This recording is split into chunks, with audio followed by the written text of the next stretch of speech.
In this video, I'll show you how you can use different attachment clips to keep your Rondo 3 audio processor secure. There are 3 different attachment clips for Rondo 3. The hair attachment clip with bracket, closing attachment clip with bracket, and clothing attachment clip with cap. These can be used for extra security and peace of mind.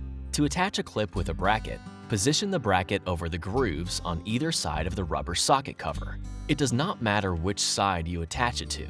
Push one bracket lip into the groove, then press down on the other side until it snaps into place. You can now clip your Rondo 3 to your hair or clothing. To remove the clip, insert your fingernail under the lip closest to the rubber socket cover and gently lift the bracket off. To use the clothing attachment clip with cap, hold your Rondo 3 with the microphones facing up in one hand. Hold the cap between the forefinger and thumb in your other hand. Slide the cap onto the audio processor so that one lip and then the other lip are pushed into the grooves furthest away from the rubber socket cover.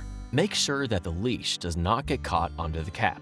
You can now use the clip to attach Rondo 3 to your clothing.